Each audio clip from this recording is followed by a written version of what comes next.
Oh, just kidding. We are live! Yay! Hello, everybody. So, even though I'm the one controlling all the technology, our host I'm. is over I. here. Yes. I can never tell where my fingers point. There we You're go. pointing. You're right. You're right. So, Okay. Well, I'm Sharon Stogner from I Smell Sheep, and we are going to interview Steve DeWinter about his writing and other personal things he'd probably rather not talk about, but but we'll we're try. here. So can you tell us about? I guess let's talk about your latest book you have out. A is for Apprentice. Yes, A is for And, Apprentice. yes. What audience is this for? And is it a standalone?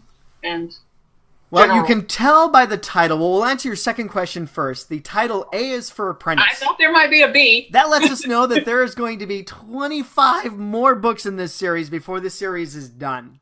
You're kidding. Probably take about a couple decades. Oh, what's Z gonna be? Yeah, because each one is going to be a full-length novel, Wow. 80, 90, 100. This one clocked in at like 100-something thousand words.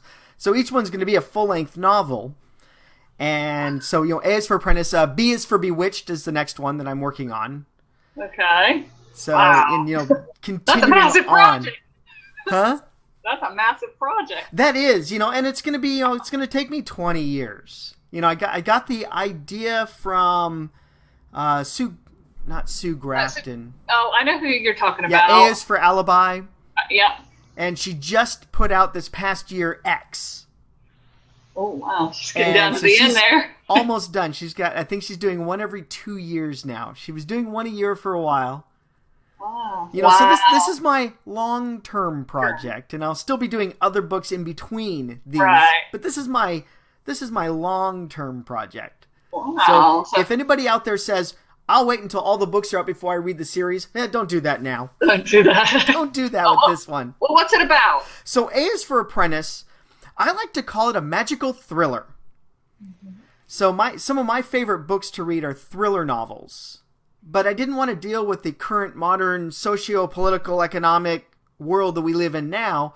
I also like Harry Potter and all the fantasy novels that are out there too. So I decided to marry those two, and I did A is for Apprentice. So we have our 18-year-old Van. His name is Van, and he loses his father when he was young. When he's 13 years old, loses his father. They end up having to move to the middle of the direct center of the United States.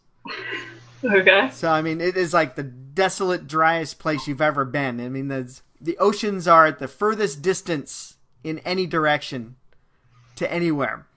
And there's a big reason for why they moved the farthest away from large bodies of water as humanly possible. Right. And that plays in quite a bit into it. So we find out early on in the story that he has magical ability. Mm-hmm. And he can spin an element. Water. Uh-huh.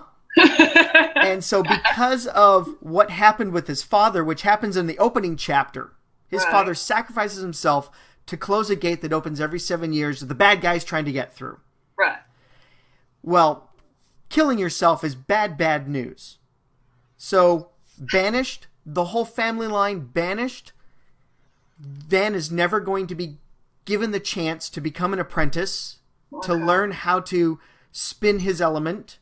Right. And he ends up getting moved to the farthest place from water he could possibly get. Right. So, because of that, we have some people. People. Nope, yep. That's one of my Roblox video game fans. We do, my son and I do video gaming, so most of the people on the chat over here are probably going to be from Roblox. Okay. The video game that we do. So those are all the big audience there. But hopefully we'll get some people from your blog in here asking some questions. Hopefully. Today I'm an author, not a video game player. So he finds out, and then things happen that ends up getting him over to the magical realm.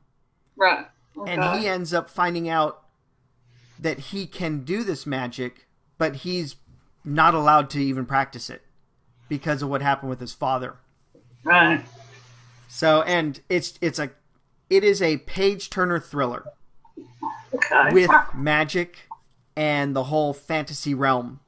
Are there secondary characters that are going to stick with him throughout the series? Yes. Or? So this first one lays down the groundwork to build up who our main character is and who his witty, fun sidekick is, Eddie, and then his mentor, who will come and go as I sit there and do things with it.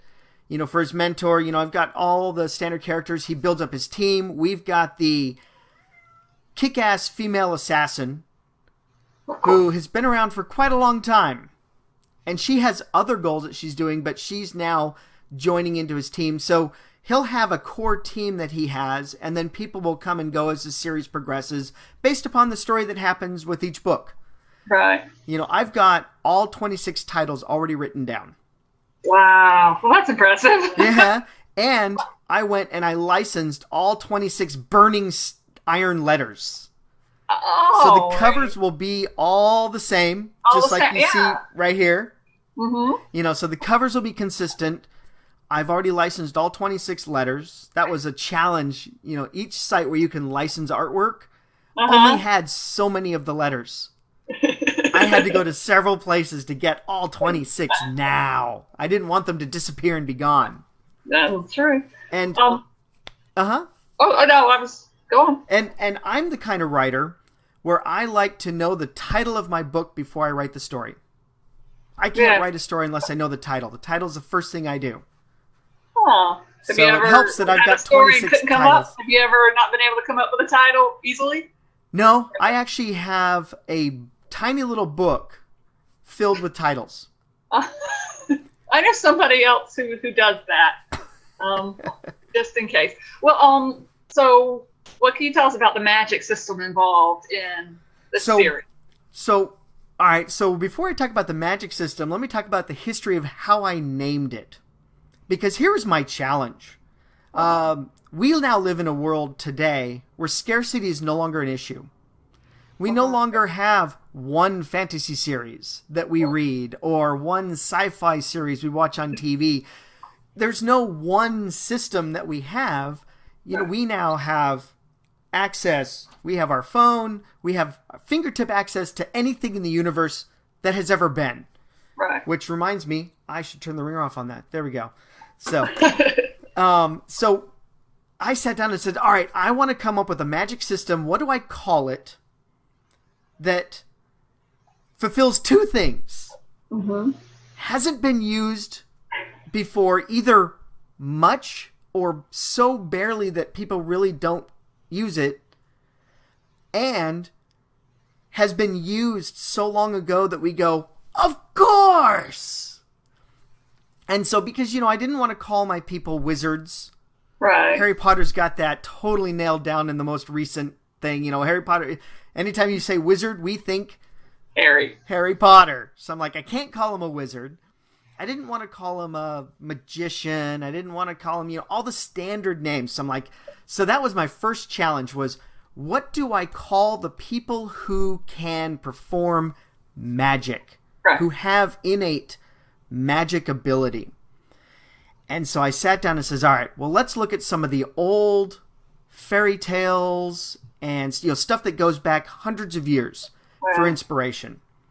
And I finally found it, which is interesting because I found it through another non-magical way, a totally scientific way. So when I was looking at how they do their magic, my first thought was, I know I've seen this a lot. Avatar, and a lot of other stuff, New Page and all that kind of stuff. And so I thought about this, and it says, well, one of the things that you do is you have you spin your hands around, you rotate them around, and I'm like, oh, spinning, that might work. They could call it, where they're spinning up the magic. Right. And so I says, well, is there anything to support this concept that I have? I can call it spinning, But what is there to support it? So I started researching, and I found out that spinning, a long time ago, was considered a very magical thing. You take loose cotton and everything, and you spin it into thread. Mm-hmm. And when you take a look at, Sleeping Beauty, the spindle, where she pricked her finger on the spindle, because spinning had magical properties back then. And then when I finally found the one thing, Rumpelstiltskin, yeah. when he turned straw into gold, he spun it. So Rumpelstiltskin was the very first spinner. There you go. And so I sat down to say, well, is there anything else that could help support that? And I found that in the scientific community. So I may get the technology completely wrong on some of this, but in the MRI, magnetoresonance imaging, that big round thing that goes, that the people go into the tube and they're just like claustrophobic, and this big round thing around you, what they're doing is they're shooting something and then it reflects back at a certain angle so they can get the image of it. Right. Well, that angle is called the magic spin angle. I'm not making this up. That's cool. This exists in the scientific community. There's a specific angle that they call the magic spin angle that enables them to get the clearest image possible for the MRI. And so I sat down, and you know what? I've got a tiny picture here. Let me really quick add in a picture, because when I sat down to say, well, that is so incredibly cool. Yeah. And I should have been ready with this one. Haha. All right. There it is. Wizard Order crest. So we'll bring up the fire one. Oh. It's in black. Let me get a better one that's in white.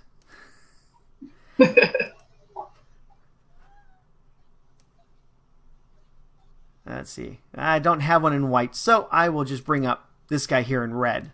Mm-hmm. And I'll cover up the live chat temporarily. So when I sat down to say, well, I needed something for this group of people to belong to for the magic thing. So I came up with a group called the Wizard's Order. Mm-hmm. It hasn't been used before.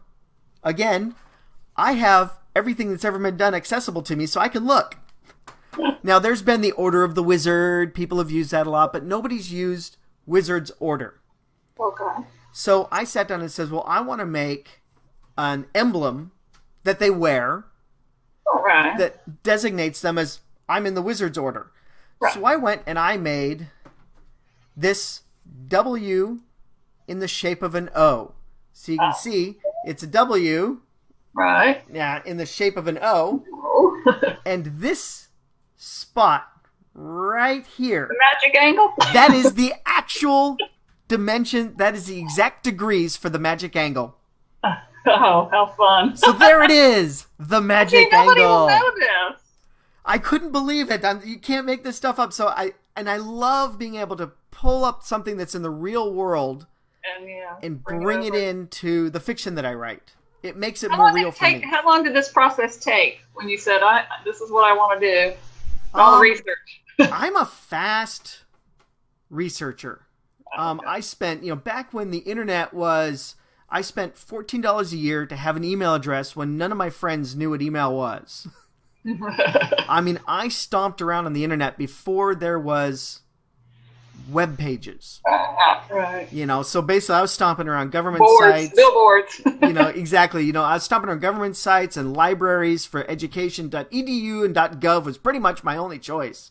Right. And then when the internet started coming out and the .com started coming around, I did a lot of stomping around on the internet in the early days, just researching and finding out what's out there, and enabled me to get really fast with my research. So this whole process here probably took me about a month to solidify it down. Right. It took me probably about 3 days to come up with the idea, because that's all I did for 24 hours. I didn't sleep. I laid in bed What do I call them? What is their magic ability? I don't want to call them wizards. I don't want to call them warlocks. I don't want to call them a name that's been used so much. You know, that's one of the problems with no longer living in a scarce world is everything's been done. True. And I need to come up with something new. Yeah, sounds like you did. And I did. I was so pleased. And something that not only is it new, but it's immediately recognizable as something that's been around for a long time. Right. Well, that's cool. Well, your main character's name is Van.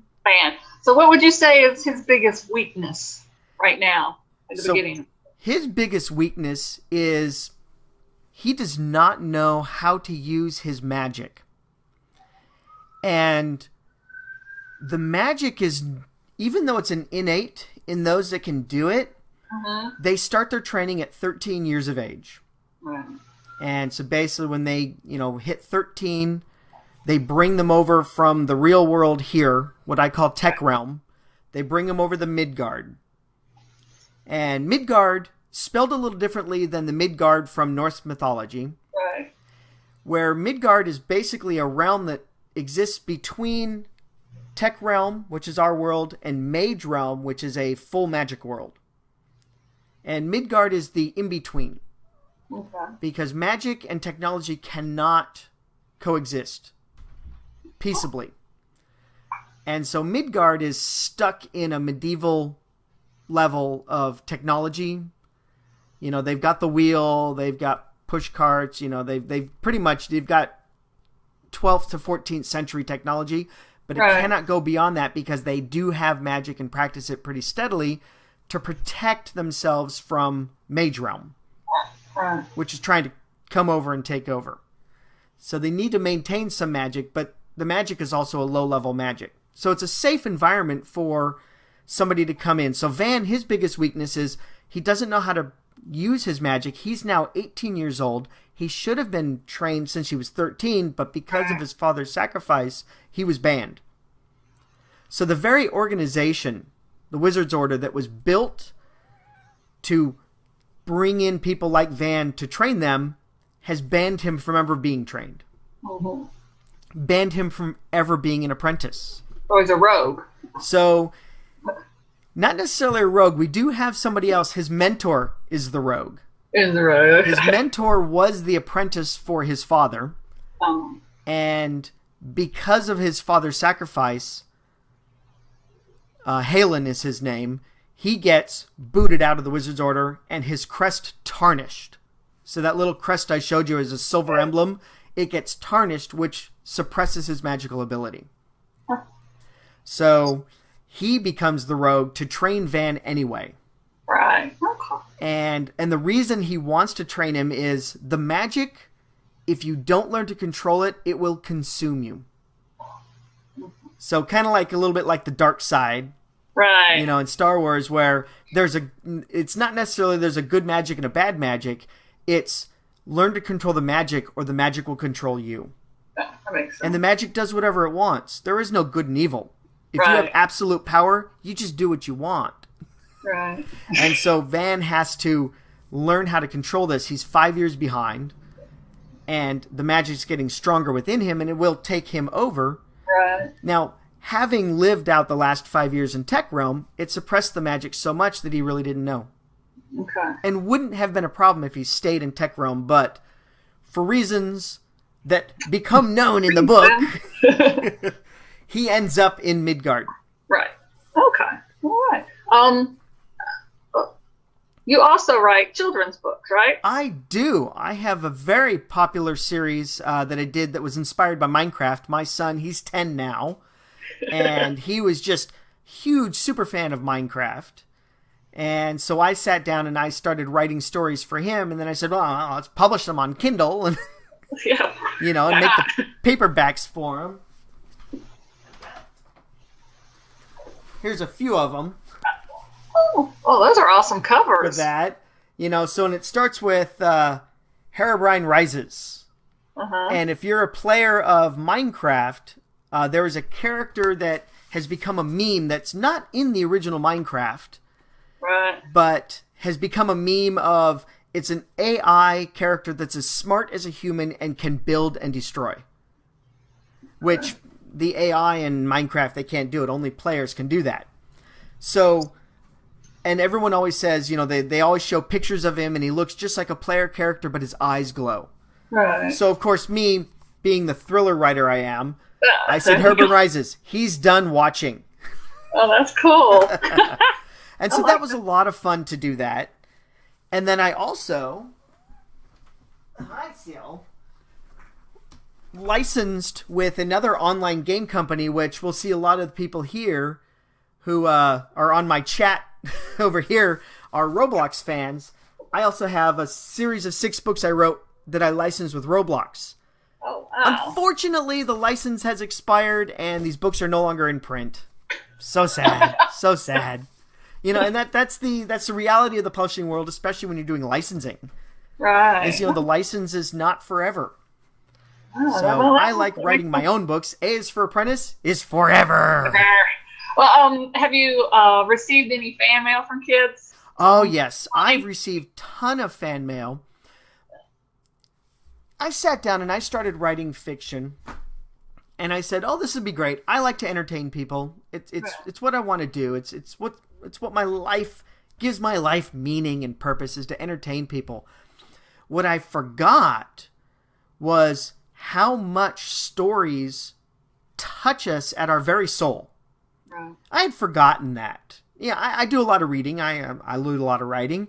And so, I started putting out the Minecraft series, and I started getting fan mail from kids, parents, teachers, and librarians. Aww. My Minecraft series, starting with Herobrine Rises, got the boys who were reluctant to even attempt to read, excited about reading, and begging their teacher to get the next book.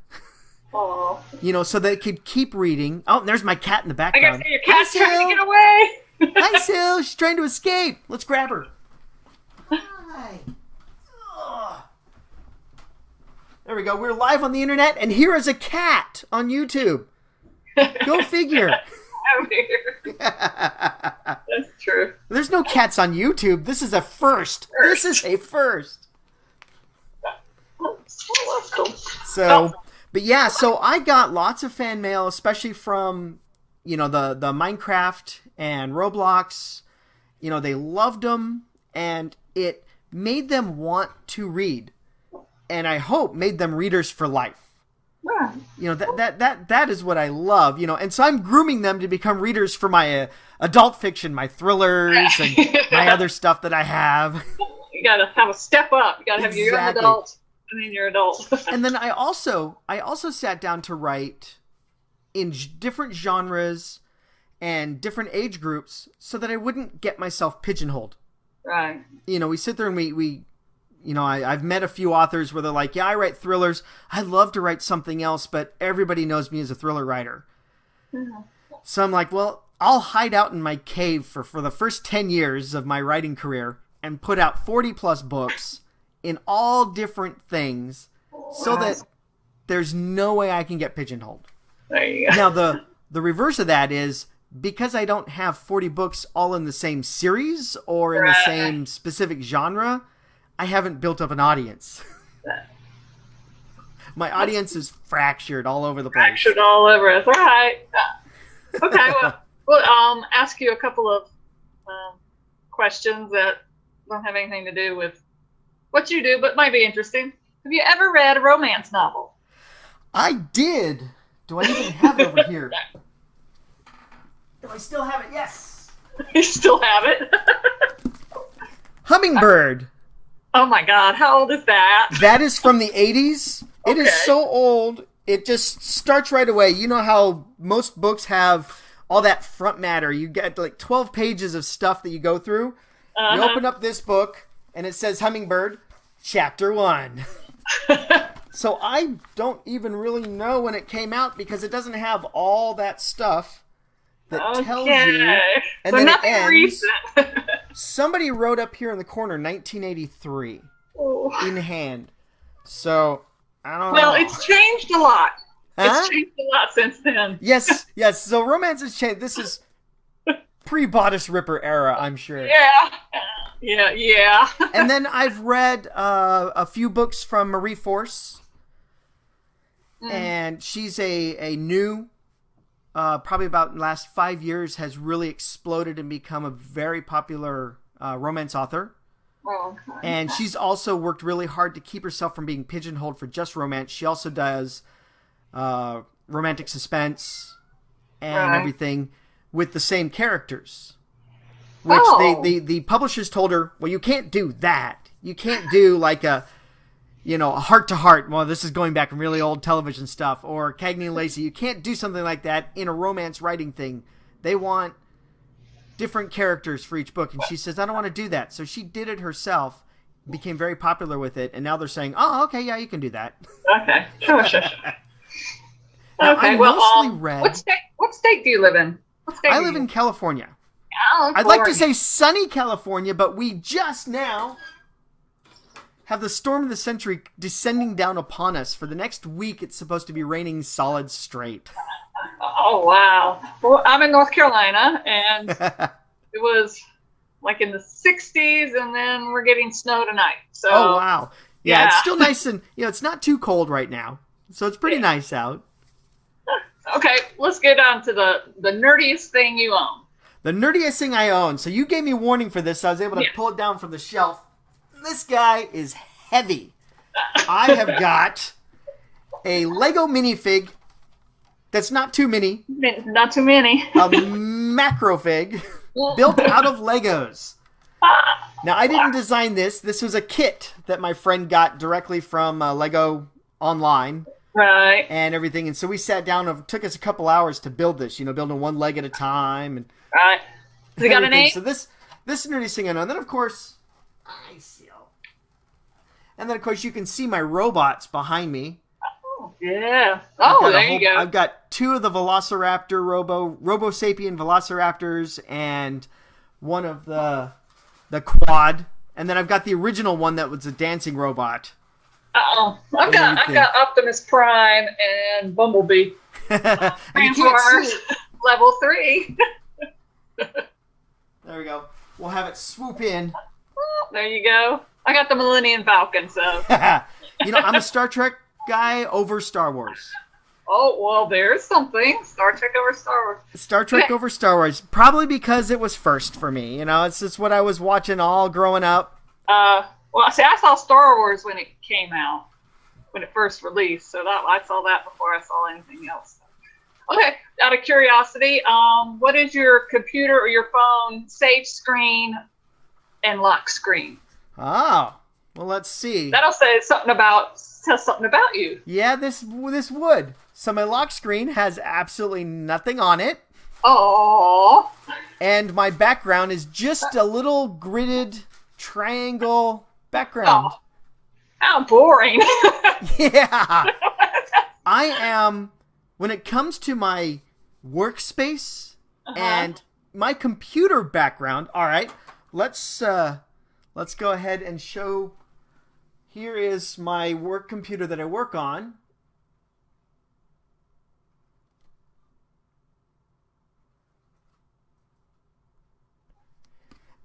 Usually I don't have this many icons, but it's a blank background.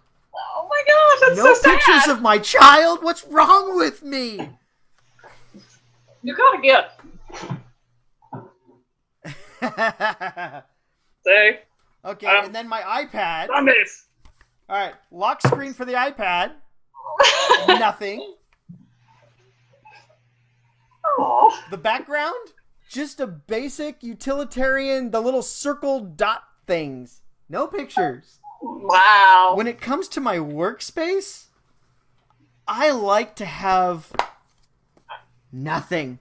I mean, growing up, all the models that I built and put together, no decals, no paint. Wow, okay. I would build the model, and whatever plastic color that it came in naturally, because they expect you to just paint it, right, was how it was. I don't decorate anything. I'm sure there's a name for that. And then my walls around me, there are no pictures. What? You know? Oh my goodness. Okay, well. Oh my goodness. That question bomb. Okay, we're gonna play Date, Marry, Kill with Disney princesses. Oh, okay. So date, marry, kill. Which one I would want to date, who I'd want to marry, and who I'd kill. Right. All right, I'm ready. Tell me. Oh! You gotta tell me! Oh, I thought you were going to throw out a name like Pocahontas. Would you date, marry, or kill her? Okay. Okay. All right, Ariel. Ariel? Date. It's a fish out of water story. I don't know how lasting that could be, you know? I sit there and I watched a Australian show where the girls were mermaids and they couldn't get wet, they couldn't shower, H2O? They couldn't bathe. It's horrible.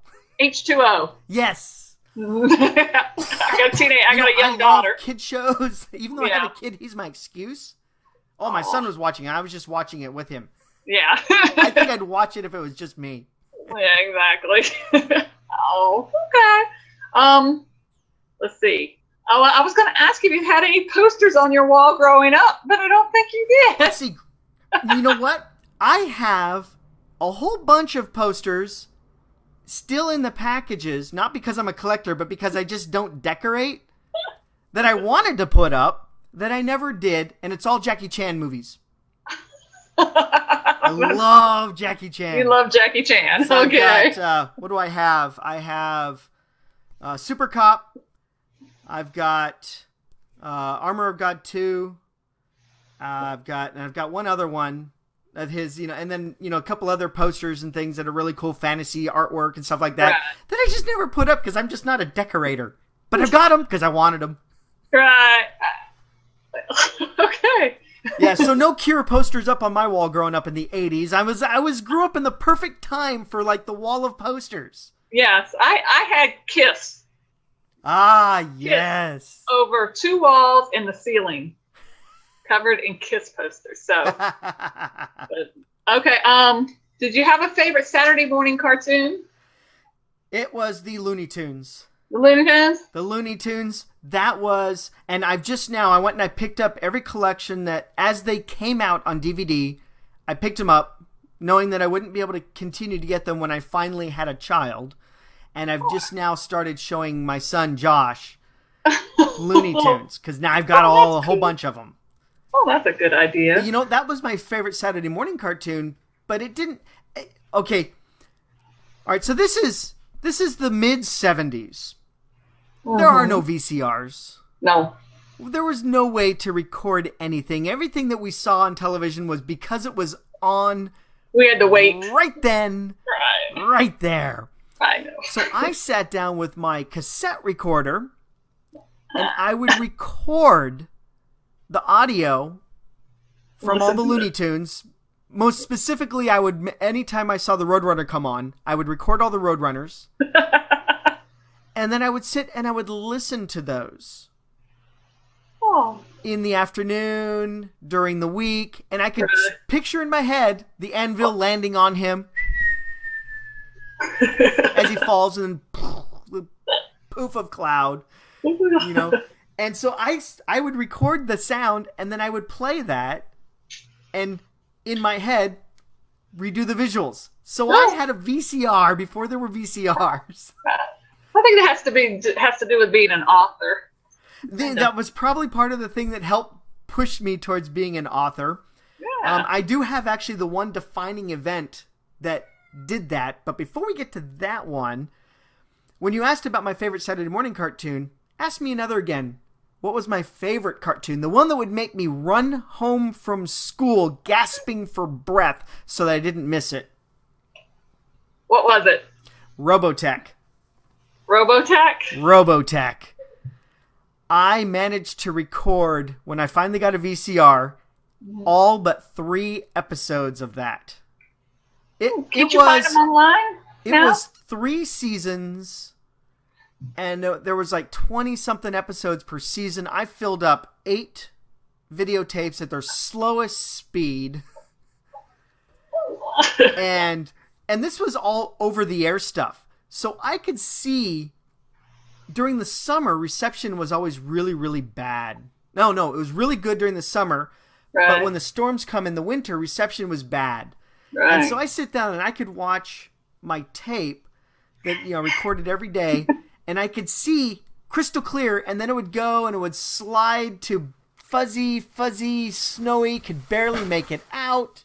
My cat's tearing the place apart. Barely make it out to back to clear again. I could see the progression of time. Right. They since all came out on DVD, and I have them all. Of course you do. And I've shown them all to my son already. All right. How about musicals and plays? I love musicals. Oh, and that's probably one of the okay. reasons why I love just about every animated Disney movie that came out was because it's also a musical. Mm-hmm. The Music Man. That's my favorite. Oh, okay. Cool. So we've got pick a little, tuck a little, pick a little, chip, chip, chip, tackle like a pillow mo. 76 trombones led the big parade. Okay, let's see. Okay, what would you choose to be your last meal? My last meal? Mm-hmm. Kraft macaroni and cheese. I know. Horrible, huh? How sad. Oh, man. That is just like... It's basic, it's simple, and it's delicious. I had never had it up until I got married. And my husband liked it. And he made it. And I was like, okay. You're like, you're like, cheese powder. Are you sure you want this? Okay, well, what smell reminds you of your childhood home or growing up? Oh, what smell reminds me? It would have to be a carpet smell.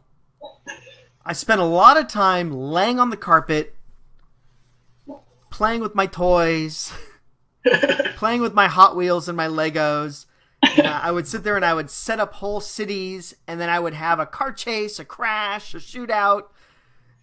Spaceships would come in and attack, and I was always laying on the floor, playing all the time. Oh. So when I vision the family house, the second smell is, now I did not have a very big house. It was a normal house with a normal backyard, and by normal I mean you could probably throw a tennis ball and hit the opposite fence from one side to the next. It was so small.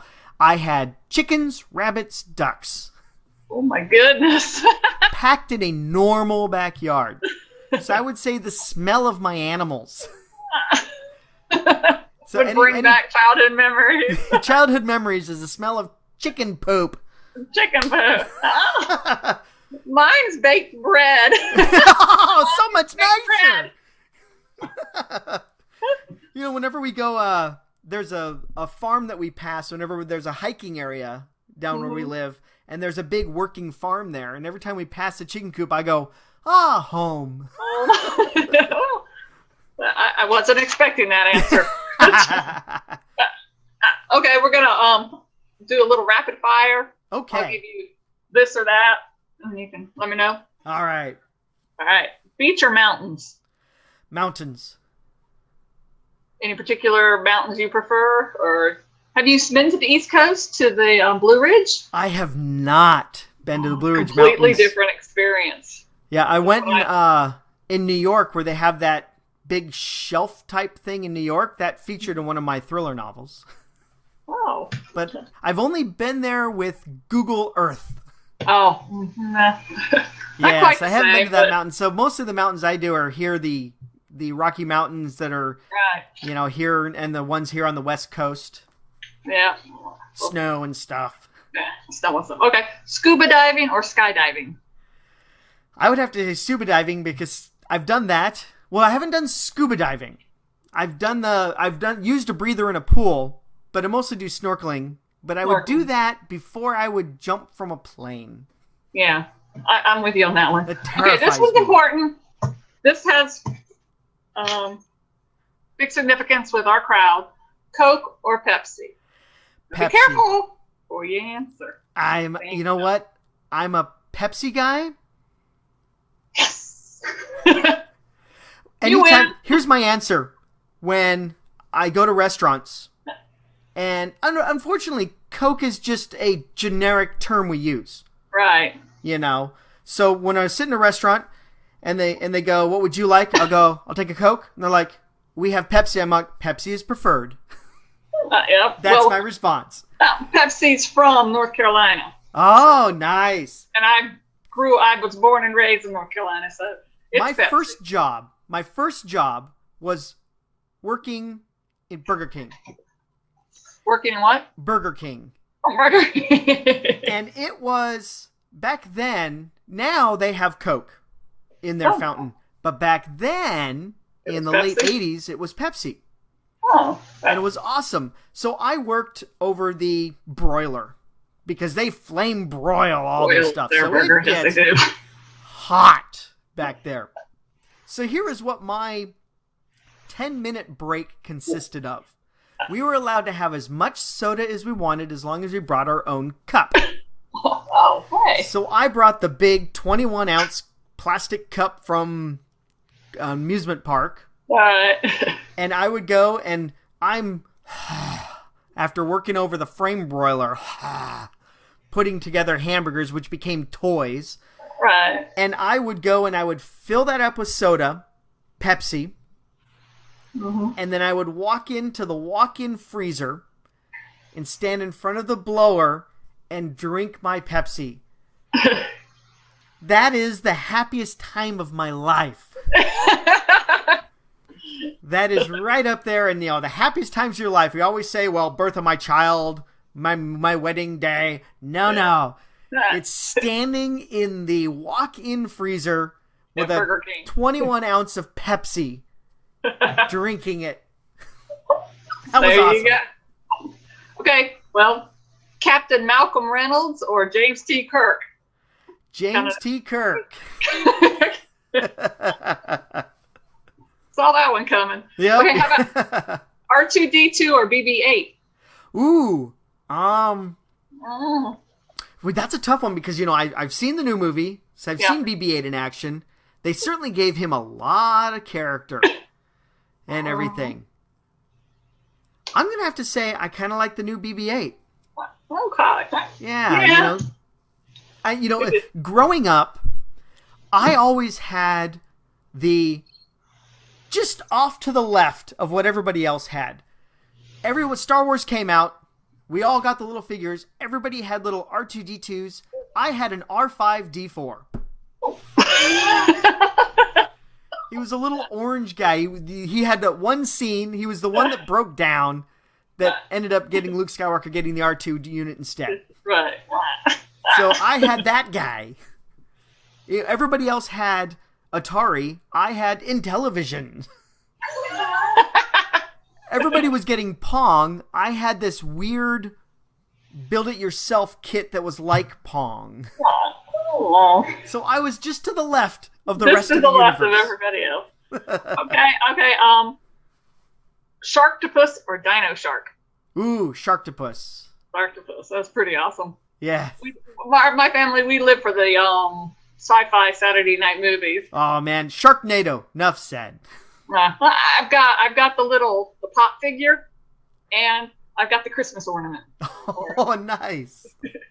I like to collect Christmas ornaments that signify nerdish things. Okay, Godzilla or Cthulhu? Godzilla. Oh, yeah. All right. Dinner or supper? Dinner or supper? Mm-hmm. Dinner. I'm dinner. West Coast. We don't have supper. We have dinner. Yeah, dinner is lunch here, but we have supper. Okay, well, that's about all I have on my list. But I read on your website about your 99 plus book club deal. Yes. And so I thought we'd Well, thank you very much for bringing that up. I've had 0 takers on that. So far. And so basically it's utilizing the same technology that we are communicating. If you're not local to Silicon Valley, which is where I live, then we can utilize Zoom, which is what we're using right now to communicate, and Right. I can visit a book club anywhere. And I'm trying to hit 99 plus book clubs. We don't have to talk about A is for Apprentice.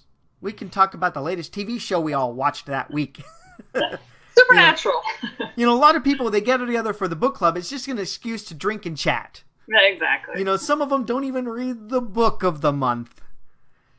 So I know that. I'm an author. I'm there. But hey, I would love to just visit and chat and meet more people. Right. Especially reading type people. Those are my peeps. Do you go to conventions? I do. I go to conventions. That's a great place. I've been down to... I've been to like a few conventions here and there. The one I'm most seen at is Clockwork Alchemy, which is a steampunk convention.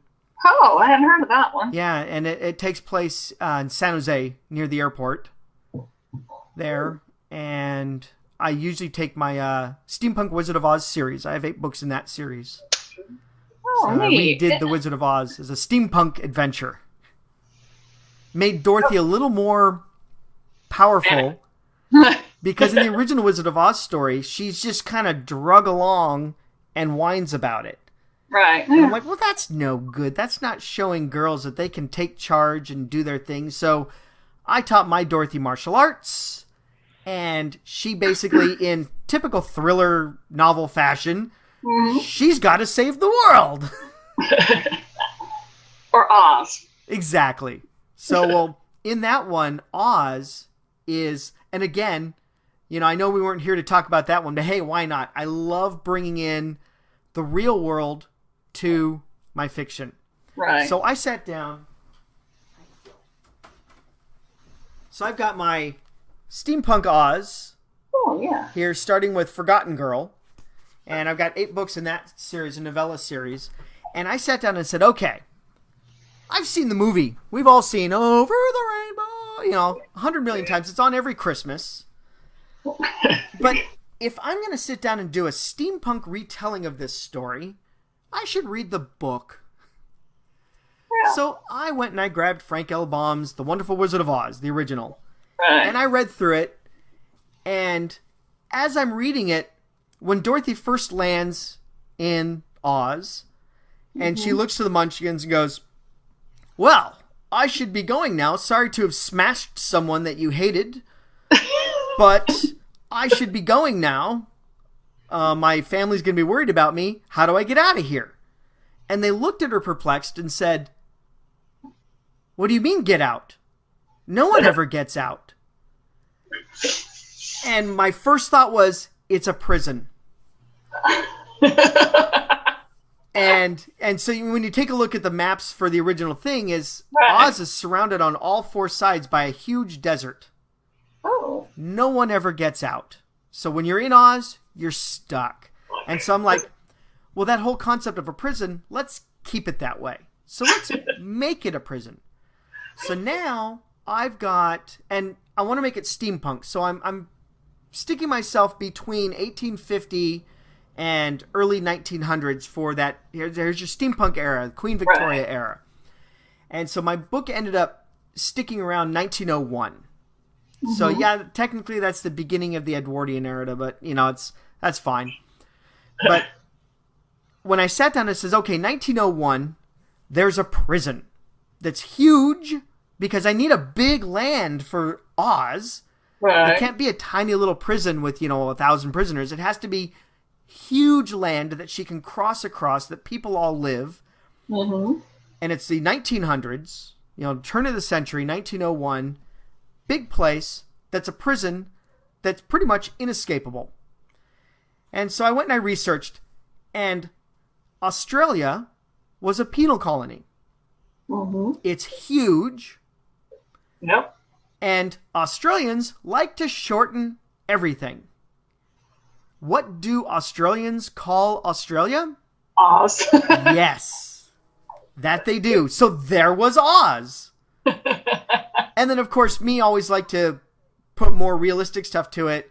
They called it the Outcast Zone, OZ. Right. And so they shortened Outcast Zone to Oz. as the informal name, the outcast zone. It was really the Australis penal colony.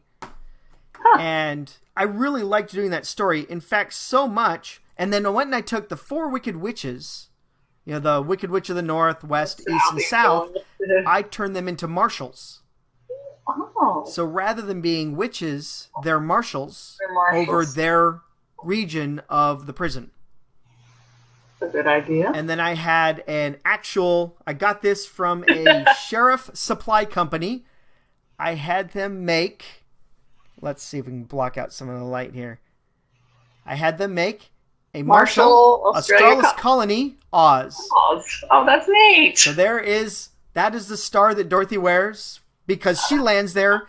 And the rule is, if you kill a marshal, guess what? You're the marshal. You're a marshal. Which makes the marshals very safe. Nobody wants to be the marshal. Oh, that's cool. That's a great idea. Yeah, so that was a lot of fun. Yeah. Well, with your book club thing, have you taken that to the schools? I will be contacting the schools pretty soon. Because I would, as a librarian, to have an author come in, the whole class, and it could be video. Right, and I've contacted some school librarians for that, and they said, great idea, we'll tell someone, and then I hear nothing. It takes time. I just have to realize, the reason we have time is so that everything doesn't happen all at once. We couldn't handle it. I just have to know to be patient. Things will put it in writing. Things will happen. So give me 1 second. Okay. Put the cat out. And then she'll be banging on the door again in about 5 minutes.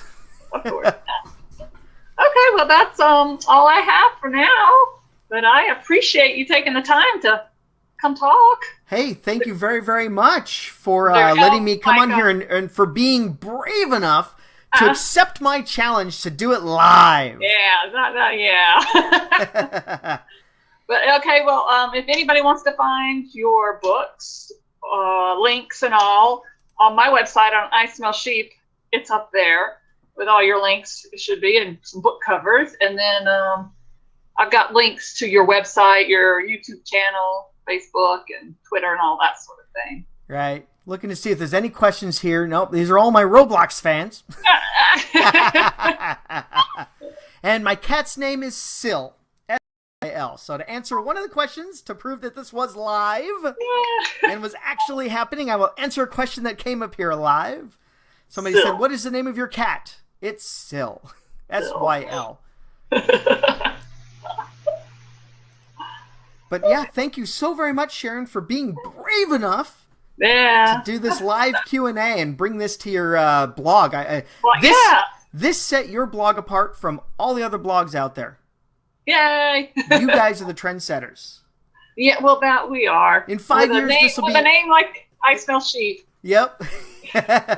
Yep, there's your logo right there. I Smell Sheep. People remember us.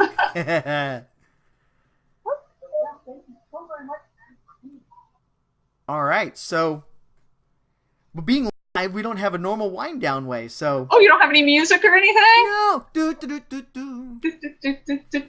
Rhymes with T, and that stands for we got trouble right here in River City. Exactly.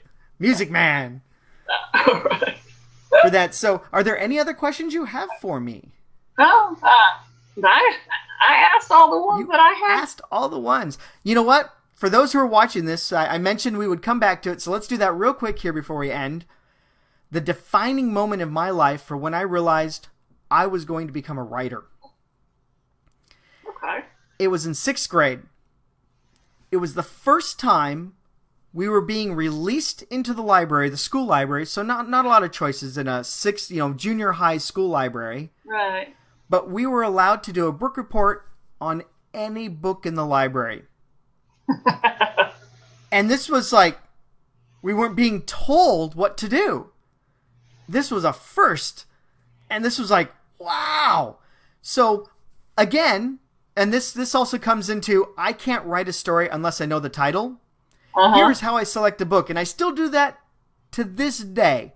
I didn't do that for Hummingbird. My wife read Hummingbird and says, you should check this out, because I was going to try to write a romantic suspense. It turned into a sci-fi cloning thriller, so I really can't do romantic suspense. But so I read Hummingbird for that. But how I pick a book, and I did this in 6th grade at the school library, and I still do this today, is I go and I read all the titles. And when a title catches my eye, I will pull the book out and inspect it further. The title. So I go off of title. Title for me is everything. Oh. And so I went and because all the books are sideways, titles are sideways, so I'm going through and I see a title that says The Three Musketeers. And I go, I like the candy bar. So out it comes, and I can, to this day, this book affected me so much, I can still feel the rough cloth green with the silver faded embossing for the title. No picture on the cover, just silver embossed, The Three Musketeers, Alexandre Dumas. And that was the beginning. And I sat there, and this book was thick, and I opened it up, and the font is micro. And I'm like, okay, this is for a book report. But The Three Musketeers. And so I read the first chapter, and I'm like, this is an adventure. I love this kind of stuff. We haven't been allowed to read this for school. Right. And so I sit there and go, this is the book. I'm going to read this one. And while everybody else was fighting over the thinnest books they could find, the biggest fonts they could find, I walk up to check out The Three Musketeers from Alexandre Dumas. I didn't know, as I'm reading through this thing, and I'm loving every second of it, I'm reading constantly because I am under the gun for doing a book report on this thing. While all my friends have picked up books that are this thin, I've got The Three Musketeers. And I'm just like, and I'm reading as fast as I can, and I'm a slow reader. When I read a book, each sentence gets read 2 or 3 times. Oh. I don't know why. Something's wrong up here. But so it takes me, I can't speed read. I can't read fast. Every sentence I read 2 or 3 times, and then I move on. So I soak it in. But it takes me 3 times longer to read a book than it takes a normal person. And here is my looming deadline. And I don't know how enjoyable a story is read when you have to do something about it at a certain time. You can't just sit down and go, here, let's read this and have fun. So I have this looming deadline on me as I'm reading the thickest book probably in the entire 6th grade library with the smallest fonts. But I finished that story, did my book report, got a B- on it, I think. Did okay. But I'm like, this story was awesome. And I said, I want to grow up and do this for other people. How this did for me, I want to do for other people. Yeah, sure, everybody could go out and read The Three Musketeers, but then when they're done with that, what else have they got? So that's when I realized I'm going to become an adventure author at some point in the future. Oh, that's cool. Here we are. And here we are. Here we are. Very good. All right, so that's it. That's it. Thank you so very much. So I will push stop streaming. So thank you everyone for coming, seeing the live Q&A where our wonderful, awesome, I can figure out which way to post. Yeah, there I am. Our host Sharon from I Smell Sheep did a live Q&A. None of these questions had I been sent in the future. So this was live. Anything could happen. And I hope I did admirably. I liked the whole concept of not getting the question. I refused getting the questions ahead of time. I said, just give them to me here so we can just have fun with it and surprise me. Exactly. All right. So I will. Thank you so very much, Sharon. Thank you. I will stop streaming in 3, 2, 1. 1.